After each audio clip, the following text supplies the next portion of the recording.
रे लाला मैं समझाऊं तो मैं समझाऊं तो रे लाला मैं समझाऊं तो अरे माखन की चोरी छोड़ सांवरे मैं समझाऊं तो अरे माखन की चोरी छोड़ सांवरे मैं समझाऊं तो मैं समझाऊं तो लाला मैं समझाऊं तो मैं समझाऊं तो लाला मैं समझाऊं तो अरे माखन की चोरी छोड़ सांवरे मैं समझाऊं तो अरे उठाओ दोनों ताली से प्रेम से जय हो सांवरे मैं समझाऊं हरि बोल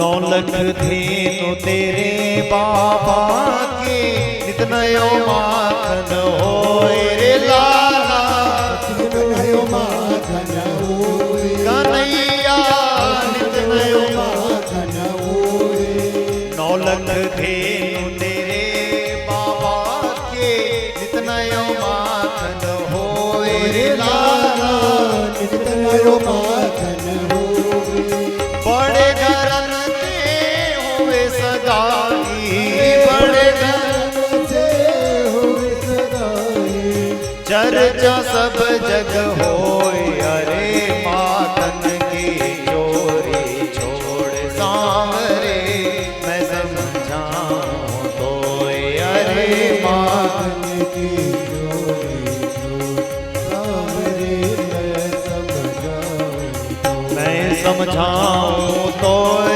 लाला मैं समझाऊं तो मैं समझाऊं मैं समझाऊं तो अरे माखन की चोरी छोड़ सांवरे मैं समझाऊं तो अरे माखन माखन की चोरी ताली से भाई बोल मैं समझाऊं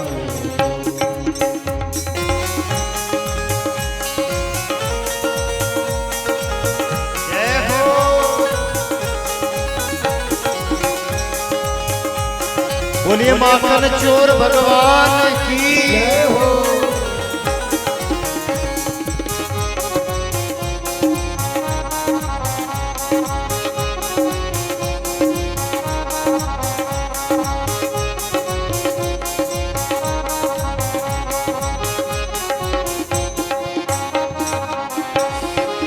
बड़े घरन ते होए सगाई चर्चा सब जग होए रे लाला चर्चा सब जग होए कन्हैया चर्चा सब जग होए बड़े घरन ते होए सगाई चर्चा सब जग होए रे लाला चर्चा सब जग होए कन्हैया चर्चा सब जग होए बड़े घरन की राज दुलारी राज दुलारी नाम धरेगी तो अरे माखन की चोरी छोड़ सांवरे मैं समझाऊं तो अरे माखन की सांवरे मैं समझाऊं मैं समझाऊं तो रे लाला मैं समझाऊं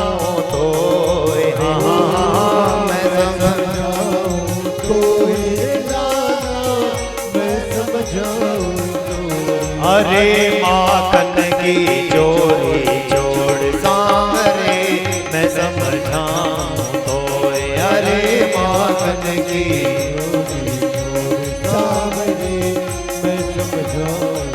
मैं समझाऊं तो लाला मैं समझाऊं तो हाँ मैं समझाऊं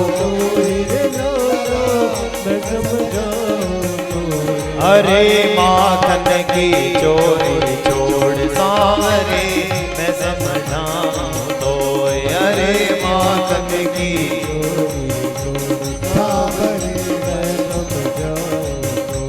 अरे माखन की चोरी छोड़ सांवरे मैं समझाऊं तो अरे माखन की चोरी सांवरे मैं समझाऊं तो अरे माखन की चोरी छोड़ सांवरे मैं समझाऊं तो अरे माखन की चोरी छोड़ सांवरे मैं समझाऊं तो। बोलिए माखन चोर भगवान की जय। बड़े घरन ते होवे सगाई चर्चा सब जग होए अरे माखन की चोरी छोड़ सांवरे मैं समझाऊं तो। ब्रज की गोपिकाएं कहती हैं बोले लाला तेरी जो सगाई है ना वो बड़े घर से हो रही है। कहां से? बरसाना से। और बड़े घरन की राज दुलारी, वो बड़े घरन की राज दुलारी तुझे चोर कहेगी तुझे अच्छा लगेगा?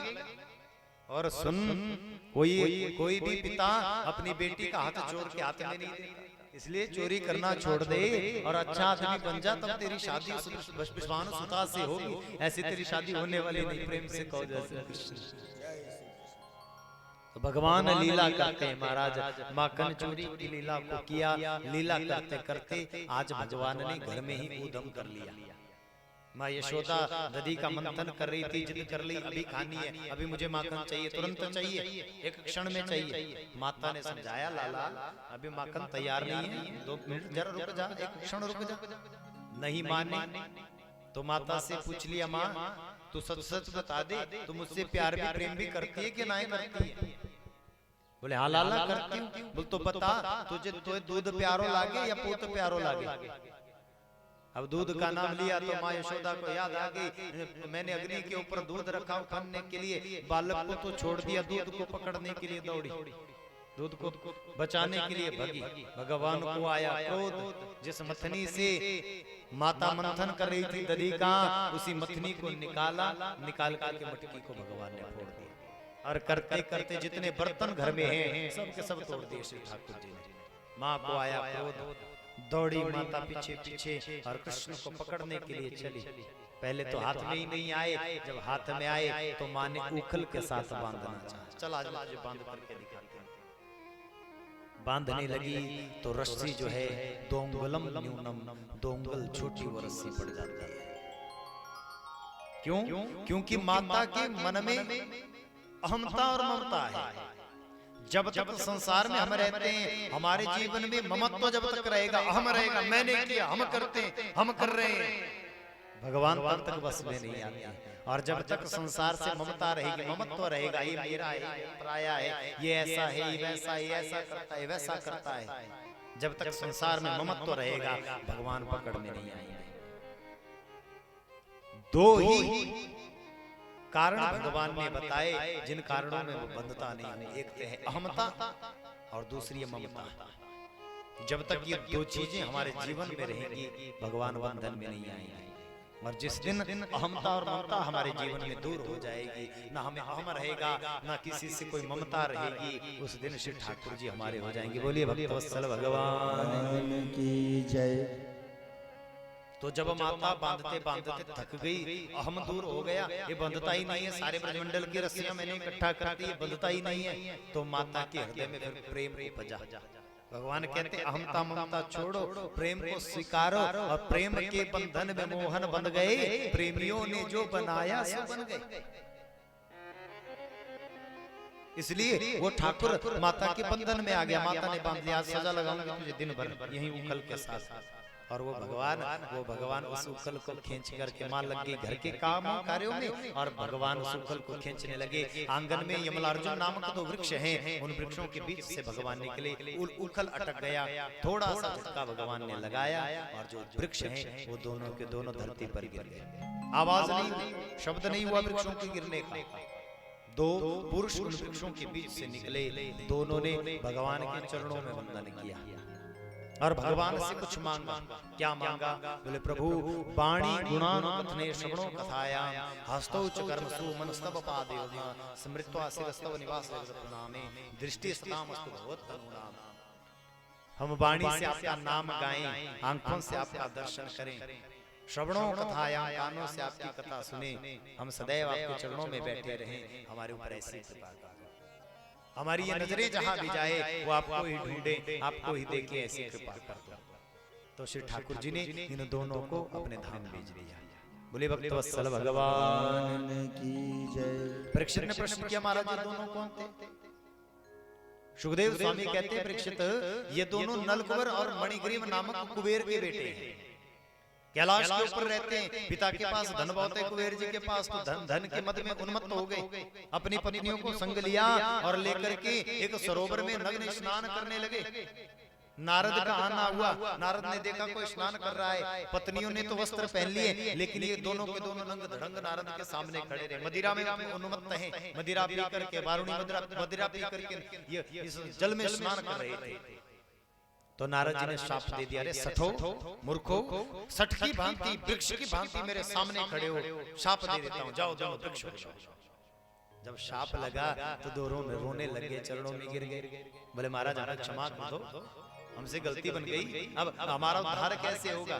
तो नारद ने भी सोचा मुझे क्रोध नहीं करना चाहिए, जाओ जब द्वापर में भगवान श्री कृष्ण धरती पर आएंगे तो तुम यमलार्जुन नामक वृक्ष बन करके रहोगे और भगवान दामोदर लीला को करेंगे। दामोदर लीला जब भगवान करेंगे तो तुम्हारा उद्धार भगवान करेंगे। इस लीला को करने के कारण भगवान का एक नाम दामोदर पड़ा।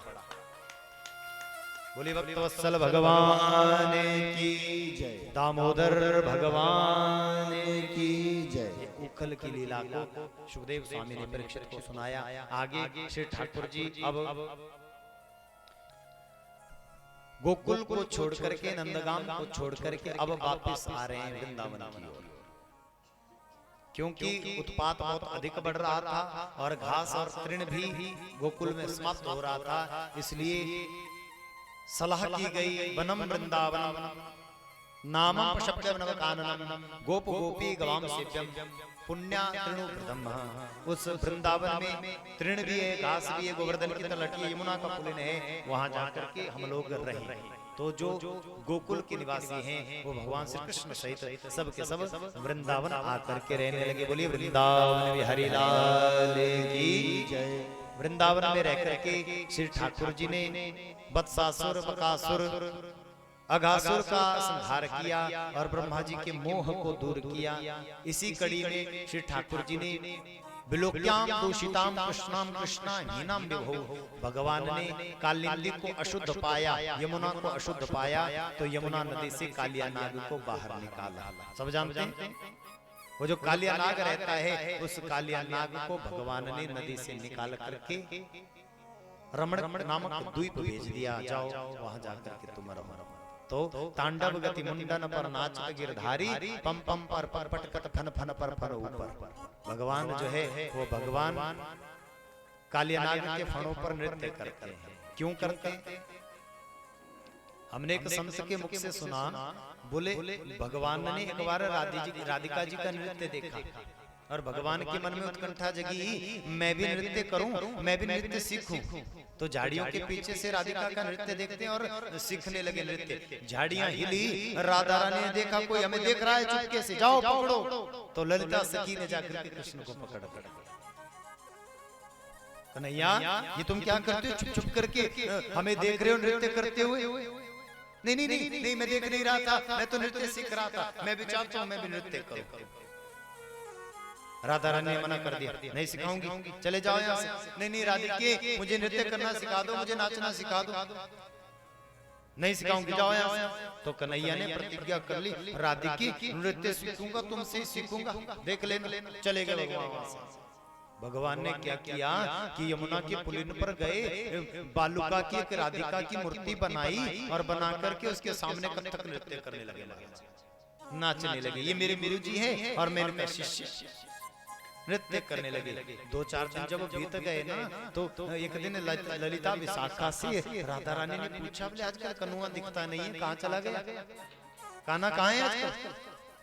बोले चलो उसको ढूंढते हैं, देखते हैं कहाँ है। तो किसी ने कहा, बोले ढूंढना क्या है, मुझे पता है कहाँ है। बोले कहाँ है? बोले आजकल नृत्य सीख रहा है। बोले कहाँ सीख रहा है? बोले राधिका आपसे सीख रहा है। बोले मेरे पास तो आया नहीं कभी। बोले नहीं आया तो यमुना के पुलिन पर तुम्हारी बालुका की मूर्ति बना करके, मिट्टी की मूर्ति बना करके तुम्हें गुरु बना करके नृत्य कर रहा है। अब राधिका ढूंढते ढूंढते जब यमुना के तट पर पहुंची, यमुना के पुलिन पर पहुंची, तो भगवान महाराज कथक कर रहे हैं। प्रेम से कहो जय श्री कृष्ण। राधिका ने कहा, बोले कृष्ण चोरी से तुमने नृत्य सीखा है, लाओ हमारी पूरी दक्षिणा को दो, हम गुरु हैं तुम्हारी, लाओ दक्षिणा को लाओ। भगवान कहने लगे क्या चाहिए दक्षिणा में, गुरुदेव कह दीजिए। चरणों में गिर गए भगवान, देखियो दूरियो वो कुंज कुटीर में बैठे पलोट राधिका, चरणों में गिर गए। बोलो बोलो क्या गुरु दक्षिणा चाहिए? बोले गुरु दक्षिणा में अगर कुछ देना है ना तो हमें नाच करके दिखा दो। गुरु दक्षिणा में क्या चाहिए? नाच करके दिखा दो। लेकिन भगवान कहने लगे, बोले बिना मंच से, बिना स्टेज से कोई नाचा जाता है? ऐसी बालू की भूमि में मैं नाचूंगा तो मजा नहीं आएगा, पहले तो नाचने के लिए व्यवस्था करनी पड़ेगी। बोले व्यवस्था? बोले हाँ रुको, तुम थोड़ी देर यहाँ रुको, मैं व्यवस्था करके आता हूँ। और भगवान ने क्या किया, कालिया नाग को बुलाया, कालिया नाग जरा थोड़ी देर के लिए मेरा मंच बन जाओ, मुझे ना नाचना है तुम्हारे ऊपर, इसलिए मंच बन जाओ। और कालिया नाग को मंच बना दिया भगवान ने। अब और मंच तो होते हैं ना, उसमें गद्दे बिछे होते हैं महाराज, लेकिन वो गद्दे इतने ज्यादा पुश नहीं करते। प्रेम से कहो जय श्री कृष्ण। लेकिन जो कालिया नाग के फण है ना महाराज, उनमें तो ऐसे शौकर लगे हैं महाराज कि बस एक फण जो है, एक फण बिल्कुल तलक आ जाता है। अच्छा, अब भगवान जो है वो कालिया नाग की लीला को करते हैं। राधिका सामने खड़ी है और जो भगवान है वो भगवान कालिया नाग के फणों पर चढ़ जाते हैं। लो गुरुदेव अब मेरा नृत्य देखो, तांडव गति मुंडन पर नाचत गिरधारी। नृत्य करने लगे, जिस फण पर कालिया नाग पर उठाता उसी फण पर भगवान कूद पड़ते। और महाराज कालिया नाग के 100 फण हैं, 100 फणों पर मणियां चमक रही हैं। लाइट की भी तो जरूरत पड़ती है ना मंच पे, हेलोजन भी तो चाहिए साथ में। तो महाराज वो जो मणियां हैं जब वो चमकने लगी तो हजार हजार हेलोजन का काम एक एक मणि करने लगी महाराज। और जब वो मंडप सजा, जब वो मंच सजा, तो भगवान राधिका के सामने नृत्य करने लगे। और जो भगवान का मोर पंखा है ना महाराज, जब वो लहराता है, जब लहराता है तो यूं लगता है आज गंगाधर जो शंकर भगवान हैं, जो गंगाधर जटाजूट भगवान शंकर हैं, वो जटाजूट आज तांडव नृत्य कर रहे हो। ऐसा नृत्य भगवान श्री कृष्ण आज उस कालिया नाग के फणों के ऊपर करते हैं। अलौकिक नृत्य भगवान ने किया। तांडव गति मुंडन पर नाचत गिरधारी, नृत्य करने लगे। और राधिका इस नृत्य को देख करके आनंदित हुई। नागपत्नियों ने कहा, बोले प्रभु ये कैसा नृत्य है, हमारे पति के तो मुख से खून की धारा बहने लग गई, अब हो गया बस बस, बहुत नृत्य कर लिया आपने। हे प्रभु हमारा ये पति तो सीधा साधा है, क्यों उसके ऊपर नृत्य कर रहे हैं? नमस्तुभ्यं भगवते पुरुषाय महात्मने भूतावासाय भूताय परये परमात्मने। आप तो परमात्मा हो, सर्वेश्वर हो, छोड़ दो हमारे पति। भगवान कहता है, बोले तुम तो बोल रही हो, लेकिन ये क्यों नहीं बोलता कालिया नाग, इसको भी कहो कि कुछ कहे। कालिया नाग बोला, प्रभु आप 1 मिनट अगर रुको तब तो मैं बोलूं, अब मुंह खोलने ही नहीं देते। जिस मुख को खोलना चाहता हूँ उसी के ऊपर आप नाचने आ जाते। तो भगवान नाचते नाचते रुके। बोलो कालिया नाग क्या कहना है? बोले प्रभु क्यों इतना कष्ट दे रहे हो मुझे? बोले मैं तो नहीं दे रहा। बोले फिर नाच क्यों रहे हो? बोले तू जहरीला है इसलिए नाच रहा हूं। तो कालिया नाग ने आत्मसमर्पण करते हुए कहा, बोले प्रभु वयम खलास होत्पत्त्या तमसा दीर्घमनवः स्वभावो दुरस्तेज्यो नाथ लोकानां यत् सद्ग्रहम्। मैं कुछ पूछना चाहता हूं प्रभु आपसे। हाँ हाँ पूछो, क्या पूछना? प्रभु नागों को किसने बनाया? भगवान कहते मैंने बनाया। मुझ कालिया को किसने बनाया? भगवान कहते मैंने बनाया। प्रभु मेरे भीतर जहर किसने डाला? भगवान कहते मैंने डाला। बोले प्रभु फिर मेरी क्या गलती है कि मैं जहरीला हूं? बनाया आपने, जहर आपने डाला, मेरी क्या गलती है? वयम खलास होत्पत्त्या तमसा दीर्घमनवः, मेरा तो स्वभाव है, मैं जहरीला हूं, ये मेरा स्वभाव है। मैं डंसता हूं, ये मेरा स्वभाव है। लेकिन बनाया तो आपने है ना प्रभु, क्यों बनाया ऐसा? अच्छा क्यों नहीं बना दिया? भगवान सोचने लगे, बोले ऐसा भक्त तो आज तक मुझे मिला ही नहीं कोई संसार में जो कहता है कि आपने मेरा सब कुछ, आपने ही मुझे बनाया। तो भगवान ने कालिया नाग से कहा, कालिया नाग मैं बड़ा प्रसन्न हूं तेरी इस बात को सुन करके। मांग क्या चाहता है? हमारे पास भगवान आ जाए ना, आ जाए ना, तो हम क्या मांगेंगे? क्या मांगेंगे? सुख संपत्ति घर आवे, है जी, यही मांगते हैं। धन दौलत घर आवे,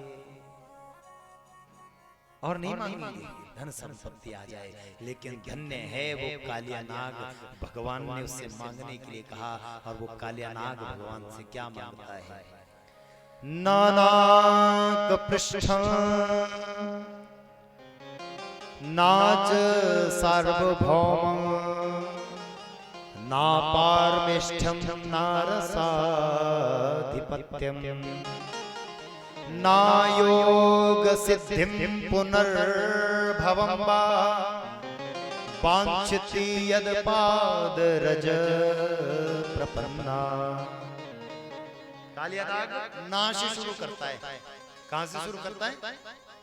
नाक पृष्ठम, प्रभु मुझे नागलोक का राज्य नहीं चाहिए। बोले अच्छा फिर क्या चाहिए? नाच सार्वभौम, मुझे इस धरती का राज्य भी नहीं चाहिए। ना पारमेष्ठ्यम, ना मुझे स्वर्ग का राज्य चाहिए। ना रसाधिपत्यम, ना मुझे रसातल का राज्य चाहिए। फिर क्या चाहिए? ना योग सिद्धिम, मुझे योगियों के जैसे सिद्धि भी नहीं चाहिए। फिर क्या चाहिए? देखो ना, विचार करने का विषय है। हम भगवान से क्या मांग सकते हैं? ज्यादा से ज्यादा भक्ति, ज्यादा से ज्यादा मुक्ति, इससे ज्यादा तो कुछ मांगने के लिए है। भक्ति मांग लेंगे, मुक्ति मांग लेंगे, धन दौलत परिवार या जो भी कुछ है वो तो चलो मांगते ही हैं। लेकिन ज्यादा से ज्यादा यदि हम कुछ भगवान से मांगे तो मुक्ति मांग सकते हैं। इससे ज्यादा तो कुछ मांगने के लिए है ही नहीं। लेकिन ये कालिया नाग भगवान से कहता है, वांछति यत् पाद रज प्रपन्ना, प्रभु आपके चरण भी नहीं चाहिए। क्या नहीं चाहिए? चरण नहीं चाहिए। बोले फिर? बोले आपके चरणों की धूल चाहिए। कितना धन्य है कालिया नाग जो भगवान से भगवान को भी नहीं मांगता, उनके चरणों की धूली मांग लेता है। बोले ये धूली जो है, ये धूली मेरा कल्याण करने वाली हो जाएगी, इस धूली को मुझे दे दो। और मैं आपसे निवेदन करूं, भगवान इस ब्रज भूमि में नंगे पांव चले तो ये जो भूमि है ना, इस भूमि की मिट्टी जिसके मस्तक पर लग जाती है, रमण रेत लेट्यो नहीं और क्यों न यमुना पान, रे मन मूरख तू क्या जाने वृंदावन को तब तो महान।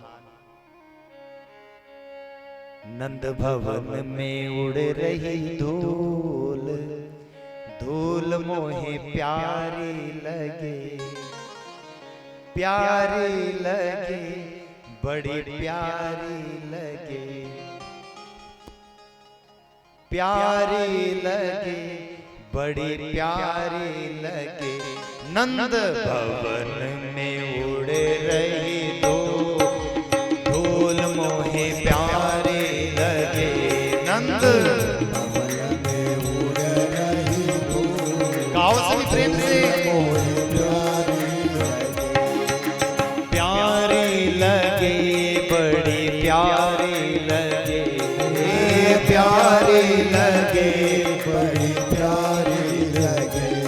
नंद भवन में उड़ रही धूल, धूल मोहे प्यारी लगे।